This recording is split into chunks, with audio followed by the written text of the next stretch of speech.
Hello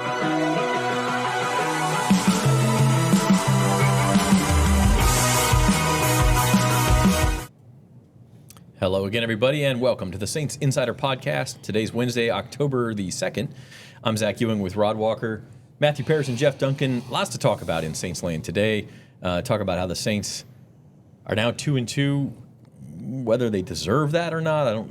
Deserve has nothing to do with it, I suppose. They are 2-2, and where they can go from here. We're also going to talk Davante Adams and some NFC playoff picture. So lots to get to. I want to let you know that the Saints Insider is sponsored by Bank Plus. Their banking decisions are actually made here in New Orleans by local bankers who know the community and take the time to know you. From small business to big business, home loans to bank anywhere technology, Bank Plus is here for New Orleans. Learn more at bankplus.net. Member FDIC, equal housing lender.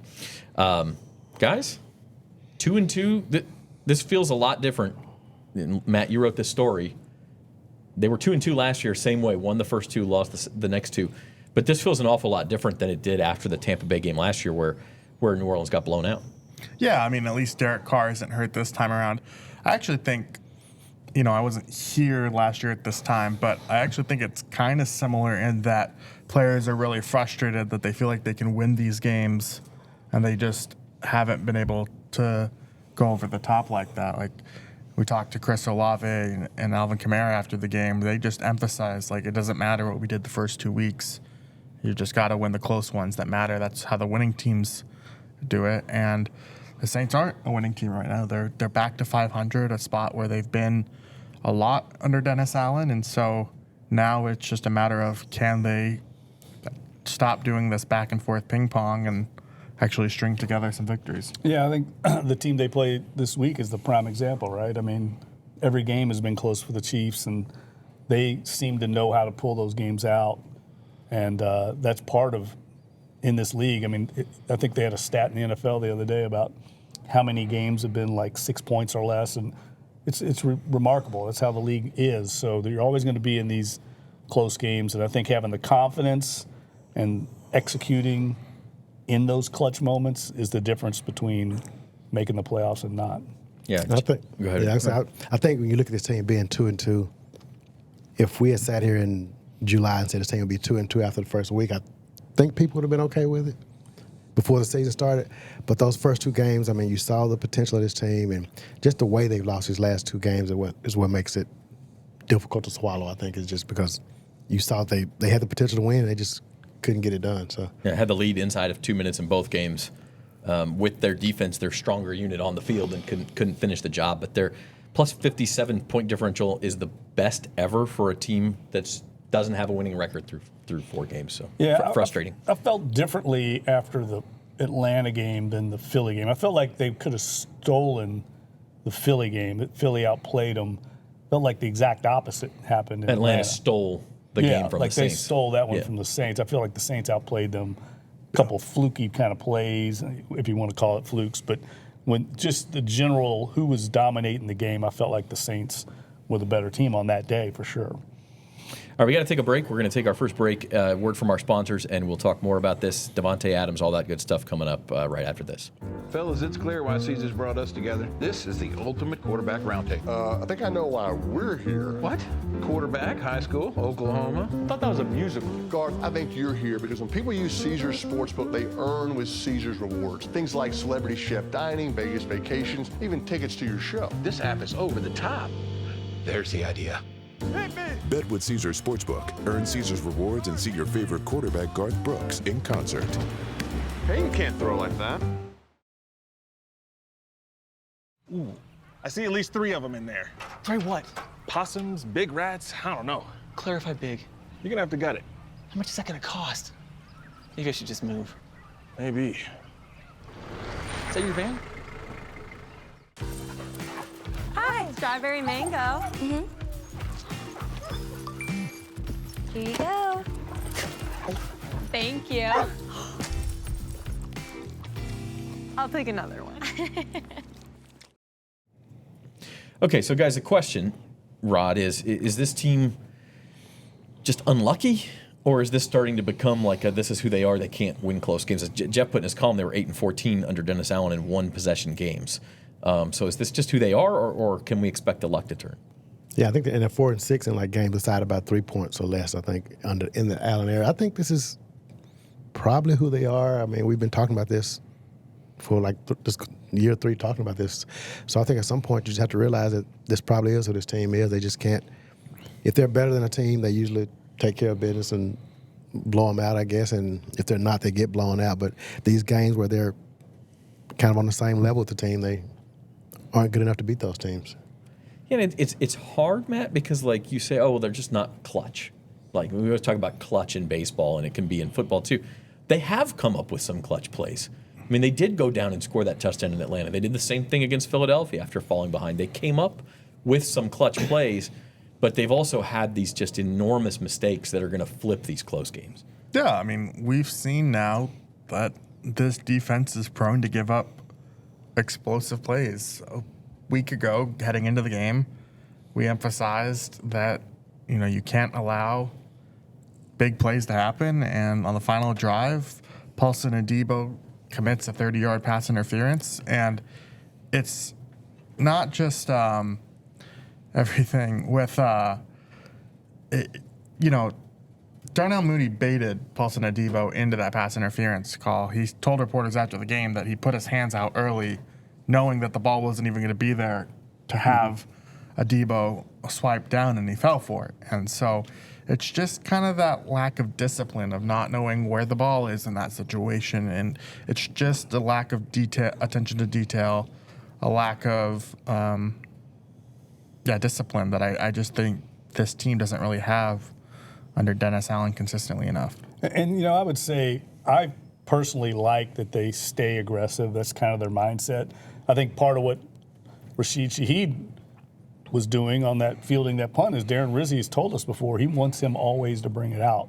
He thinks he's such a threat. He always wants him to bring back as many punts and kicks as he can. That's fostering and nurturing an aggressive mindset, which I like. I think you win more often than you lose that way. But defensively, that has been an issue all the way back to the Greg Williams era. And Greg Williams was Dennis Allen's mentor here in New Orleans, and they lost a lot of games the same way. I mean, famously, the San Francisco 49ers divisional playoff game in 2011, which was a heartbreaker, they kept playing aggressive man-to-man, and they were getting hemorrhaged by big plays in the last 2 minutes of the game. So you live by the sword, you die by the sword that way. But I think that's the way you have to keep playing. I mean, that's what happened basically against the Eagles.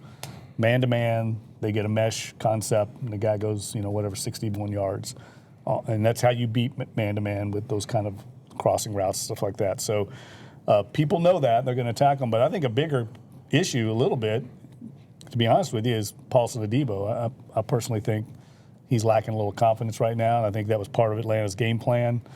And until he turns it around, there's always going to be that question at that spot. Yeah, he's getting picked on. If you look at the numbers and coverage from PFF and Next Gen Stats and all these, I mean, he's getting targeted now. Is that because the guy on the other side is Marshawn Lattimore, and then you've got Alontae Taylor in the slot who's having a great season so far, and Adebo's just is he a weak link, or is he just weaker than the other two? I don't know that we know the answer to that yet, but he's got to up his game. Yeah, I mean, I think it's a combination of Lattimore and stuff, but teams know now that Paulson Adebo likes to be aggressive. Like, they are playing into that. And it's not just teams that know it, it's referees. They're very aware that he's handsy, and so they're looking for that. I mean, he had 3 pass interference penalties against the Falcons, and 2 of them didn't count because the receiver made the play anyway. Like, he's got 6 on the year. Mm-hmm. He leads the team penalty 6 in 4 games. Yeah,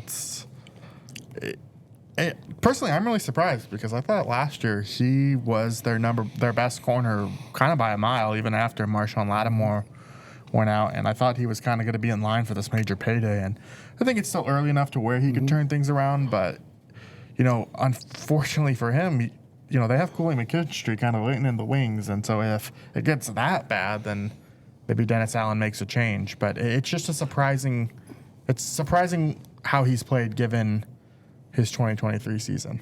I thought even on the interception that he may have made a little contact, but it may have been like some incidental contact, but the receiver fell down, which both of his picks this season have come when the receiver ended up falling down and he got the pick. But I do think he can. I think he's good enough where he can turn around. Just a matter of, and then just knowing him, I don't know if he loses confidence. I think he's probably one of those guys he's probably he's a very smart player. Yeah, he's really a smart player, and I think he'll bounce back from this. But yeah, the unfortunate thing for the Saints is I don't think Darnell Mooney was going to catch that ball. Even without, it would have been a total circus catch. I mean, it's possible, but and if he doesn't, then you're looking at under 30 seconds. The Falcons have a third down back at their own 30. I mean, the Saints' chances to win that game go way up. Well, the other play too is on 3rd and 10. He had a pass breakup there with I want to say 10 seconds. Yep. They don't have a timeout, right? And so if he catches it in bounds, yes, you're closer to field goal range, but Atlanta really has to hurry. Might not have got it off. Is it a better move to allow the catch and then to play the clock game that way, and then you're also rushing in? Yeah, well, you can't. You have to rush your field goal unit on too because it was 3rd down, so you can't spike the ball to stop the clock. So I would say I think some of the questions and criticisms of being in that kind of coverage late, I think are warranted because of the injuries they had in the secondary. I think they had J.T. Gray playing safety on that play, right? Because Matthews out. I mean, they were down some guys, so I could see where you'd say, hey, maybe we want to be a little more, especially after they got the penalty. I mean, they were in a tough spot. Yeah. They needed a bailout, and they got it. And so I could see the.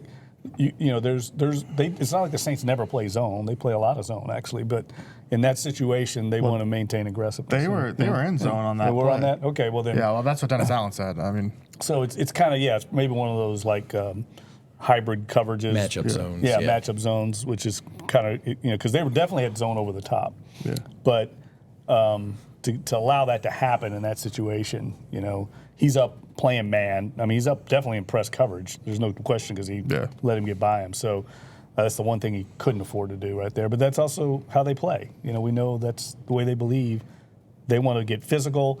And more often than not, we don't see all the times that it works because the ball didn't go, the quarterback's holding the ball a long time because no one's getting open because they're getting physical. So I think you just have to live with that a little bit. You mentioned the injuries in the secondary, and of course the other spot where the Saints sort of have this injury cluster is on the offensive line. Eric McCoy, Cesar Ruiz both missed. Lucas Patrick slid back over to guard after playing center in the Philadelphia game. They brought up Shane Lemieux from the practice squad to play center. Kind of a mixed bag. I mean, Norman Bell, our producer, who's a former offensive lineman, said he actually didn't think they struggled that badly, considering they were playing new positions and considering the personnel. I've had other people say they thought that was the whole reason the Saints lost the game is because after those first 2 drives, they just couldn't get any push. They couldn't protect Carr. I mean, Matthew Judon gets it on the screen pass and forces the pick 6, like all these things. So how do you guys grade how that offensive line, that makeshift offensive line played, and do you have any faith in them going forward? I mean, I have faith that they can patch it enough to where this offense can still be productive. They were productive enough to score 24 points, but I think the problem is it requires a game plan that you just have to be so precise. Like Derek Carr was getting the ball out in like 2.43 seconds, I think or 2.49, like super fast, and he was still pressured on like 29% of his dropbacks. That Atlanta, according to Next Gen Stats, was only averaging 20% on the season before this game. So I just think how I feel about the interior offensive line right now is if you had asked me before the season started, are you more concerned about the tackles or the interior? I would have said the tackles. But after 4 games, I'd switch that. I think the interior right now is much more of a problem for them. And that's injury driven. I mean, yes. Eric McCoy is going to miss at least the next 3 weeks, probably a couple more than that. Cesar Ruiz, we don't know yet. They play Monday night. Don't get an injury report until Thursday this week. But Jeff, where are you at here? I mean, obviously they got a guy named Chris Jones lining up across from him this week, so the task becomes more difficult. Yeah, good luck with that. I mean, maybe now that Aaron Donald's out of the league, he's probably the best interior defensive player and also pass rusher in the league. Where did he go to school? Ole Miss, I think. Did he go to Ole Miss? Okay. Southern Miss, maybe. But he's a wrecking ball. But look, Clint Kubiak knows that. They're going to have some kind of scheme. They'll be doubling him. But I'm kind of with Matt on this. I mean, they were getting beat a lot inside, but they had a game plan. I think they knew that was going to happen. They got the ball out quick. I think they also wanted to attack the Falcons' corners in space because I don't think they felt like they could tackle. And I thought it was a good game plan. I thought they had a good enough game plan to win and overcome what they had inside. So, to me, that's how it's going to have to be the rest of the year. I don't think McCoy's coming back anytime soon, and Ruiz we'll see this week if he practices. But I thought they ran the ball okay, especially those early drives. They were able to run the ball. Atlanta was playing them very conservatively, a lot of shell coverage, too deep. They weren't going to let the Saints beat them over the top. That was clear. Raheem Morris was not going to allow that to happen. So the Saints took what they gave them, and I thought did it well enough to win. Yeah. They struggled against the Eagles. I mean, we saw that a few weeks ago, so I know this is getting to our Friday preview, but yeah, I mean, I think they could really have some problems this Monday night. Right. And we will have a complete preview of the Saints Chiefs on Friday. Rod, you brought up an interesting point. You thought on the other side of the ball, the defensive line, particularly the pass rush, is just as big of a concern at this point. Yeah, just going to this game, I thought, they struggled obviously the week before with Jalen Hurts, but I just figured Kirk Cousins, who's kind of like a statue back there, I said, okay, this is the one quarterback they'll be able to get to, and he seemed like he had a lot of time back there to me, and this is a pass rush that I thought was going to be really good this year with, I had the high expectations for Chase Young, and we haven't really seen those numbers go up like we thought they would, and I think Carl Granderson's been playing well, but outside of that, I don't think they've really been getting the push that I thought they would get up front, the pass rush they would be able to get. Yeah. Pass rush is one of these things, and again, this is sort of, it depends on how you look at it too, Matt, because like Pro Football Focus, we were just looking at before we hit record here, they have the Saints tied for 5th in the NFL with 77 pressures. They're tied with the Bucs, 5th most in the NFL, and then Next Gen Stats, you said, has them 12th, much lower with 50, so it kind of depends on how you count it. But the other applicable stat here is that Next Gen has them only 24th in pressure rate. So the opponents have been passing the ball a lot more. So just the sheer number of pressures goes up.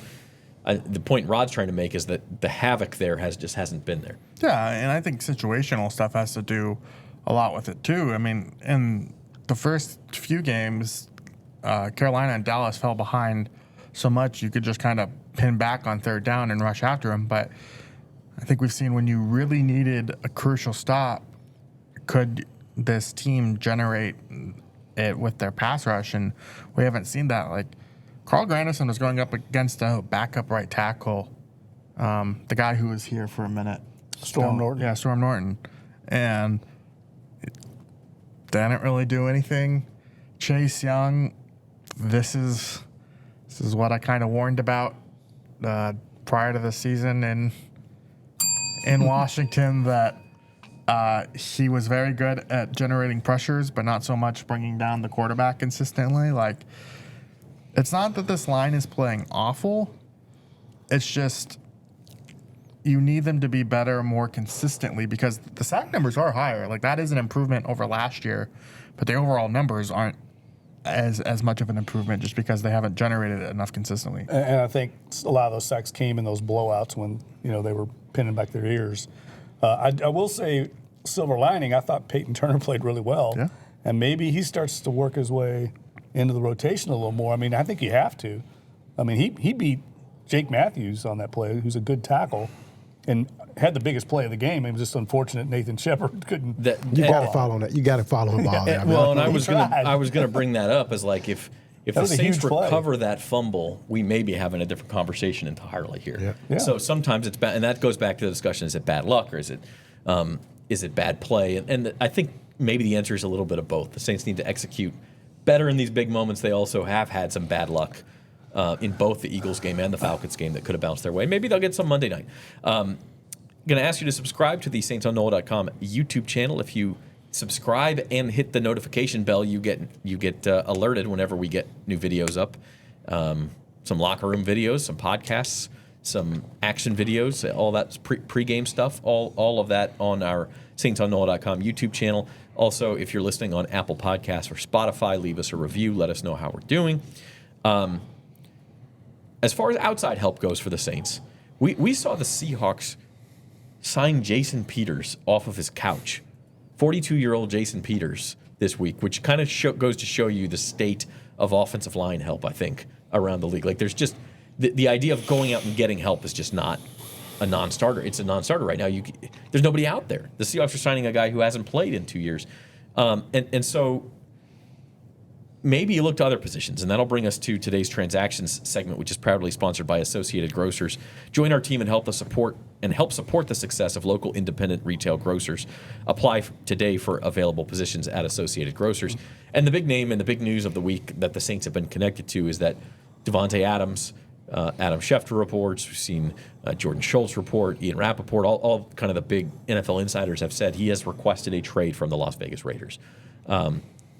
This isn't totally unexpected, but now that he's made it official, do you guys think Aaron Rodgers gets dealt, and what is the likelihood that New Orleans gets involved here? Davante Adams. Davante Adams. What did I say? Aaron Rodgers. Aaron Rodgers to the Saints. Let's headline this show that. No. Obviously, Aaron Rodgers, it would be the other quarterback he used to play with, Derek Carr. Derek Carr from college and from his first year with the Raiders, Aaron Rodgers from his first several years in the NFL. Those are the two places the Jets and Saints most likely listed for Davante Adams. So what is the likelihood that Davante Adams ends up in New Orleans? Well, there are two ways to tackle this. One, is it realistic that he lands here? And two, should they do it? Realistic-wise, there are a lot of factors that kind of play in the Saints' favors. That they have the Raiders reportedly want a second-round pick. The Saints actually have their draft picks for a change. They have the connections to Davante Adams to make the transition as smooth as possible. Derek Carr played with him in college and in Las Vegas. They had Dave Ziegler as a consultant, the GM who traded for Adams when he was with the Raiders. And then they have Keith Williams, who was Davante Adams' personal receivers coach before joining the NFL. So I think it makes sense from that vacuum, and I think he's certainly a talent upgrade that it would make this team very interesting. It's just, should they? It'd be really hard to fit him under the cap. I think Vegas would have to eat some of the salary. You'd have to add void years and bring him down to the minimum, as New Orleans tends to do with these type of contracts.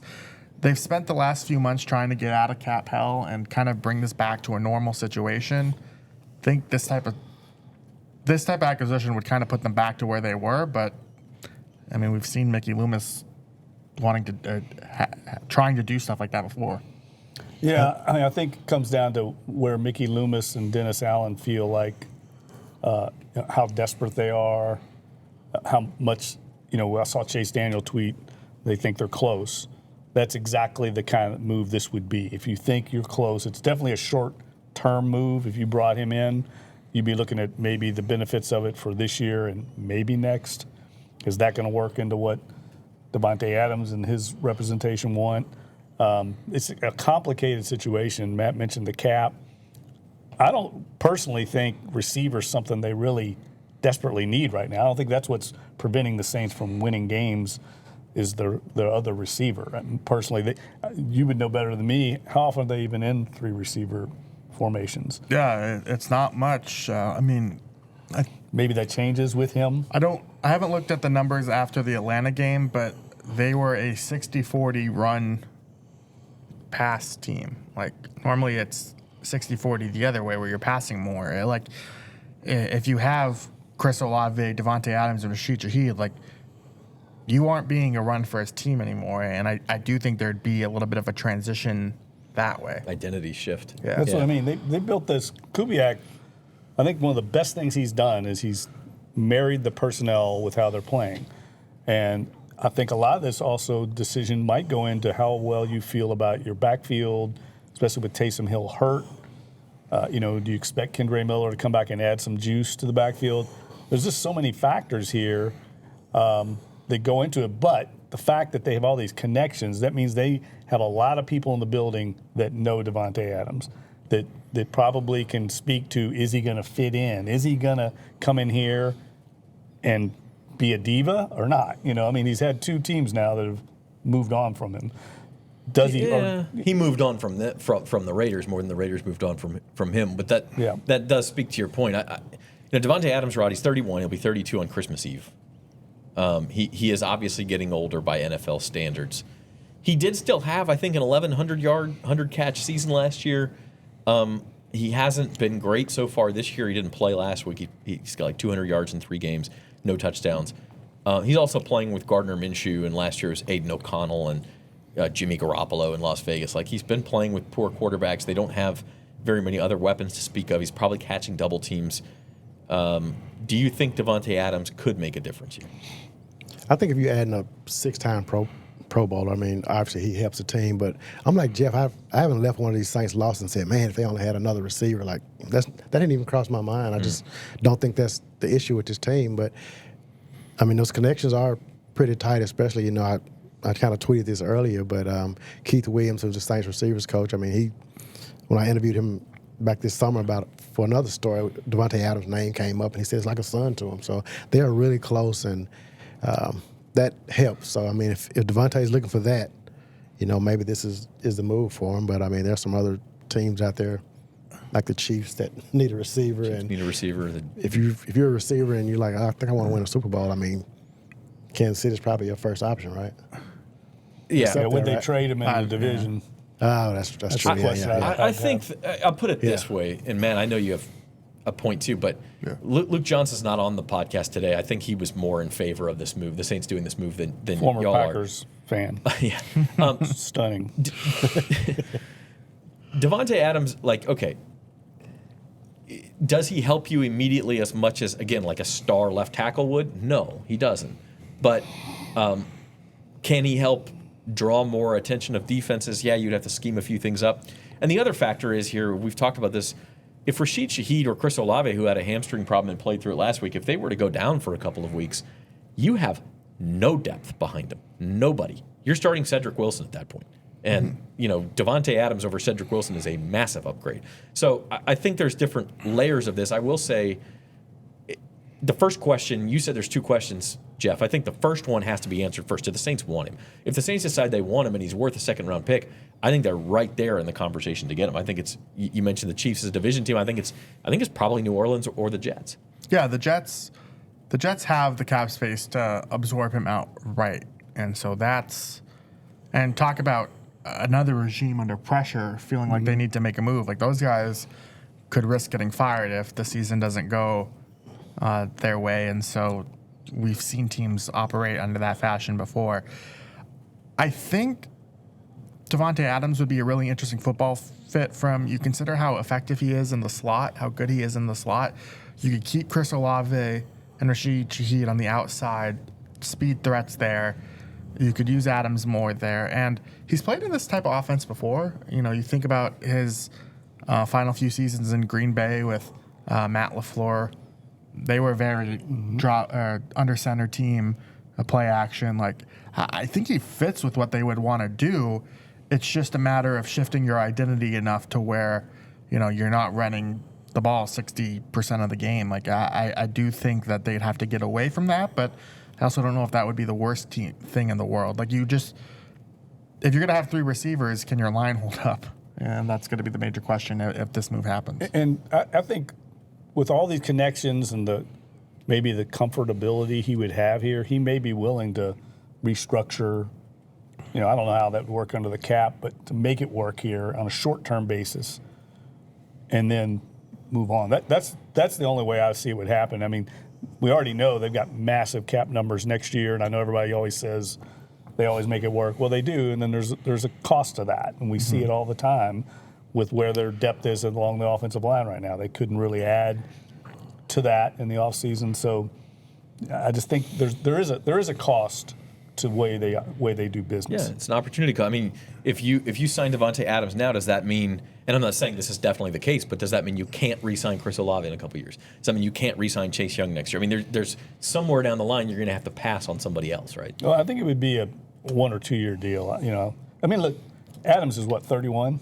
Yeah, but if you're pushing his cap number down the road, then the repercussions could last longer. Yeah, no, I know. I'm just saying, like, I don't think if they were to make a deal for Davante Adams, he's going to be here 1 or 2 years, and they'll move on. I mean, it'll be a short-term deal. I mean, first of all, he'd be 33. You know, his numbers are already going down. Yeah. You know, there's all kinds of hazardous stories around the league of signing guys to past the age of 30 to big deals. I would be shocked. Yeah, I saw that his average, there's this stat called average separation score, ASS for short, that he is. And we got a clean rating on this podcast. Just kidding.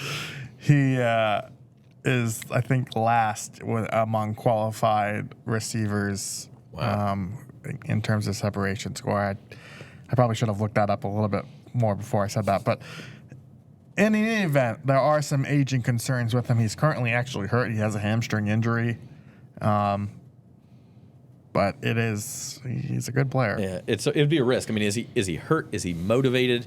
Is he getting double teamed with safety help every single snap? I mean, like, there's a lot that probably plays into whether he's getting open and whether he could get open in a different offense with different personnel around him. So it'll definitely be something that we keep an eye on, maybe right up until the trade deadline, which is in about a month. So Saints Fans Associated Grocers is hiring. If you're looking to join a team dedicated to supporting independent grocers, apply today. Your future starts here.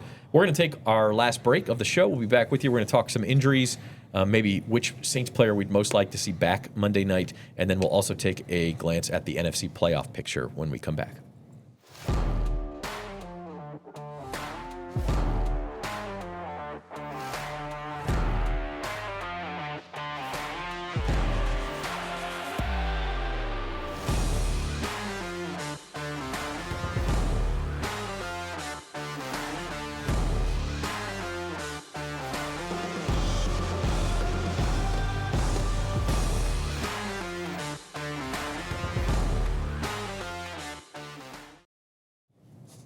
All right, welcome back to the Saints Insider Podcast. He said before the break, we're going to talk a little bit of injuries. If you guys could have one of these players who was out, Cesar Ruiz, I mean, Eric McCoy's not going to be back, but Cesar Ruiz and then Demario Davis, and throw in the guys who were hurt during the Falcons game, Tyrann Mathieu, Willie Gay, Taysom. Who am I missing? Taysom Hill. If the Saints could pick one of them to be back for Monday night, which one do you think it is, Rod? I think I'm going to go with Taysom, just because I just think the offense is so much better with Taysom. Even if he's not touching the ball, just the attention that he brings, I think it just opens things up for this offense. So I'll go with Taysom. Guys, I'm going to throw in a vote for Demario. Against a team that throws the tight ends a lot and doesn't have receivers, you could really use Demario Davis and or Willie Gay back. Yeah. Since you just took that, I'll go Cesar Ruiz. You hesitated. I jumped in. That's okay.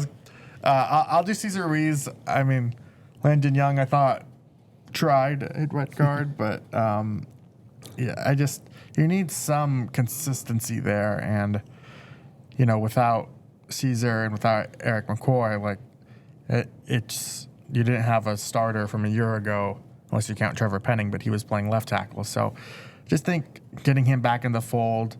He's a really athletic lineman. Maybe that helps the run game a bit more, because it really struggled in the second half. We didn't really talk about that. But, I just think Cesar Ruiz, especially if you're going against Chris Jones, would help. You need that interior line help. Yeah, I mean, I think Tyrann, you lose a lot of playmaking ability and, the intangible factors that he brings. He brings a little swagger. He'd be going back to Kansas City in a game, But, I mean, Kansas City's beat up, man. They're missing a lot of their playmakers now. I mean, what are they down? Hollywood Brown's out for the year. Rasheed Rice is probably out for the year. Is out for the year. I mean, this isn't the explosive Kansas City Chiefs team we've seen in the past. I mean, they're grinding. They're winning with their defense. So I would think having Taysom would be critical in a game like this, so they can run the ball. We'll talk about this Friday, but they do not want to be in third and long against this team with Spagnuolo, the exotic pressure packages, Carr's struggles in that department. So Taysom would be a huge help in that area. It will help Kamara, too. I mean, Kamara's they're putting a lot of miles on his tires. He's taking some hits, man. Yeah, and it's just – so I think, you have Taysom just to alleviate some of that. And I think that helps his team out as well. So Kendra Miller's the answer. The other note is Kendra Miller is going to be back at practice this week. Whether he plays Monday, we don't know yet. Right. But what has he had, like 2 months now Should to have get over a fresh hamstring legs. injury? Like, His my legs ought to God, be man, if fresh. you're not ready now, then when are you going to be ready? So we'll keep an eye on that. And again, we'll have the full preview pod on Friday. And with a Monday game, we're not going to have a great idea of who's going to play, unfortunately. But we'll at least have one day of practice reports and injury reports to tell you about. So let's broaden this out a little bit and talk NFC playoff picture. It's interesting, and power rankings are what they are. They're just somebody's opinion. But I looked at two different sets this morning. One of them is I think the Saints were 14th, and they were the 9th NFC team listed. The other one, they were 12th, and they were the 8th NFC team listed. Neither one would be a playoff spot, obviously. And it just goes to show you, like, before the season, we all thought the AFC was the deeper conference, and that, in the NFC it was 49ers, Lions, maybe Eagles or Cowboys, and then a bunch of nobodies. It kind of looks like the opposite, where you have the Bills and Chiefs, maybe the Texans or Ravens in the AFC, and then the NFC's full of good teams. And we have the Bucs are at 3-1, the Seahawks are at 3-1, the Washington Commanders, Matt, thank you, are 3-1, and like the Saints, they're 2-2. They've missed some opportunities. They could easily be 3-1 or even 4-0, but it's going to be a dogfight for those playoff spots. So you can tell already. Yeah, Vikings 4-0. Vikings are 4-0. Yeah, they look maybe like the best team in the NFC so far. It is going to be a dogfight. That's why I'm like losing those two games. Like I think back to last season, and so many of the Saints players pointed to that Week 3 loss to Green Bay of just like, if they could just have that one back, they would have made the playoffs. Well, here we are in Week 5 now, and I can't help but wonder, like, they got to point back to the Atlanta game, to the Philly game, saying,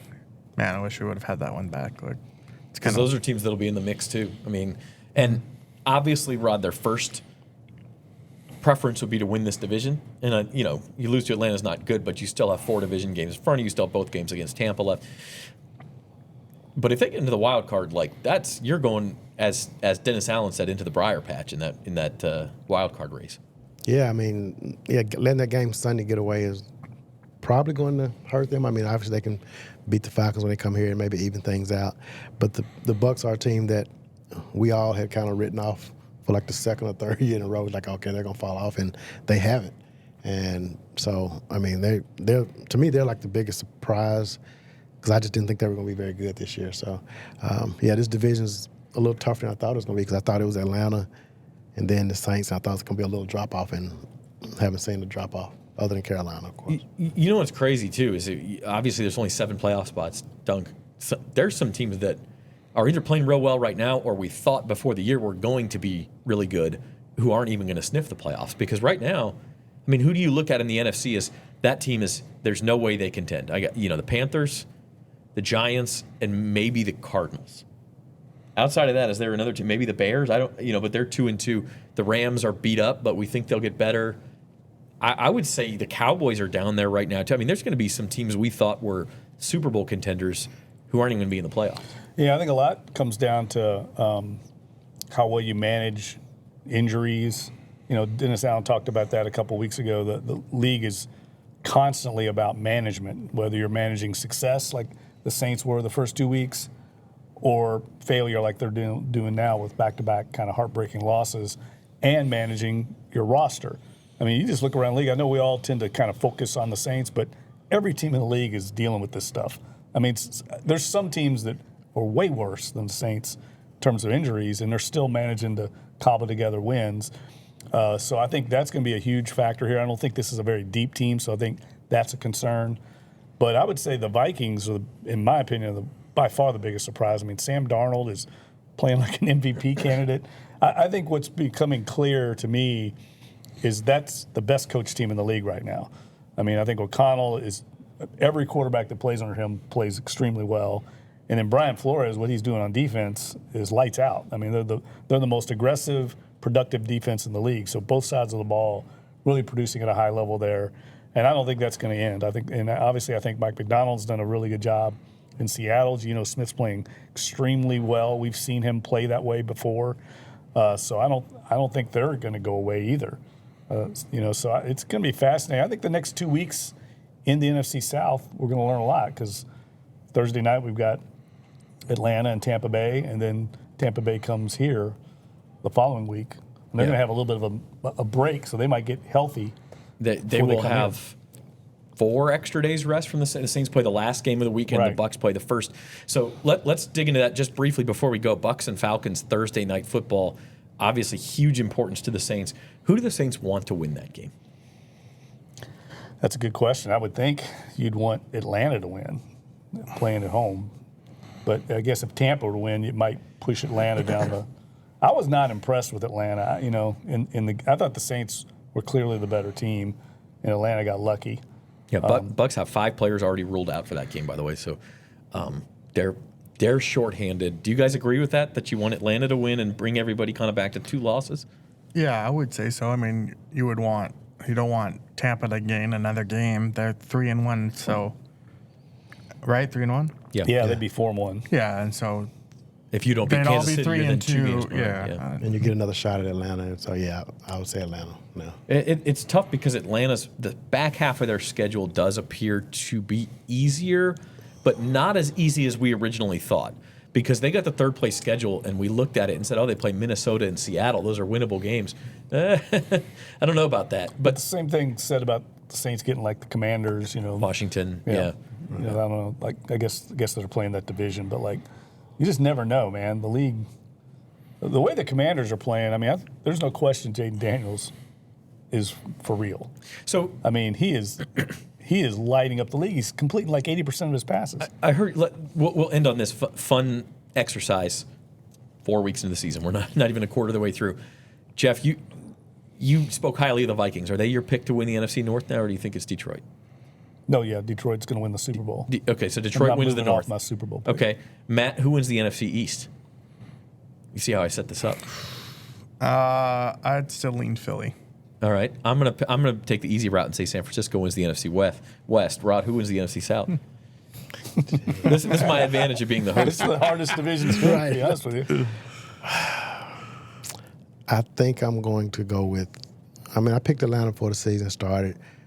They stole a win Sunday. I guess I'll stick with them. Okay, so we have Atlanta, San Francisco. You said I said Philly. Philly, Detroit. and Detroit. Now we've got 3 wild card spots. This is where it gets hard. Who gets those wild card spots? Minnesota, Seattle, and Then you've got Green Bay, Tampa, New Orleans, Dallas, Washington, all for 1 spot. come back to me in about 4 weeks. The Rams. Yeah, I mean, it's too early. It's too early to say, but you can see quickly how if you don't win that division, like you said, Rod, you're one of about half a dozen teams that seems like they may be playoff caliber. Yeah, So. yeah, it's gonna be crazy. The NFC, and that's why I think the Saints at 2-2, they're right there. I mean, they've got to play better, like Da said, but what Matt said is so true. I mean, like that game they gave away, and you just can't afford that in this league. You certainly can't do that again. And they got 3 games coming up in the span of 10 days. Is that right? 11 days, I guess, starting on Monday. And so we'll talk about that on our next podcast. It'll be Friday. Rod, I think you're cycling out of the podcast Friday. Am I right about that? I am. So do you have a pick yet? Are you ready to Put them on the spot. put you on the spot? I mean, we haven't seen injury reports yet. No, so- I got my pick. I don't know. I don't have the score, but speaking of picks, Oh, boy. can we do this? Can I get like a horn? I mean, like a horn. I can like toot my own horn like he gets to do the bell. Yeah, go buy one of those bike horns. Yeah, okay. I was with you on Falcons. But I had 27-24. I was 1 point off. Whoa, pretty good. Whoa, I didn't know that. Pretty damn good. That's spot on. So, but this week you're taking Patty Mahomes. Is that what I? Without a doubt. On a Monday night at Arrowhead, unless something happens to Mahomes between now and Monday, I'm picking Mahomes. They trade for Mac Jones or something. Yeah, you need a score now? No. I put you on the spot. Yeah, I'm definitely All right. picking the Chiefs. We'll have the score in the Times Picayune. We'll have our full preview pod on Friday, so join us then. Hey, shout out to Norman Bell, our producer. He had to remake the set before this show, so I want to give him special recognition because that was not something he was expecting to do or hoping to do, but he did it. For Rod Walker, Matthew Paras, and Jeff Duncan, I'm Zach Ewing, and we'll see you next time on the Saints Insider.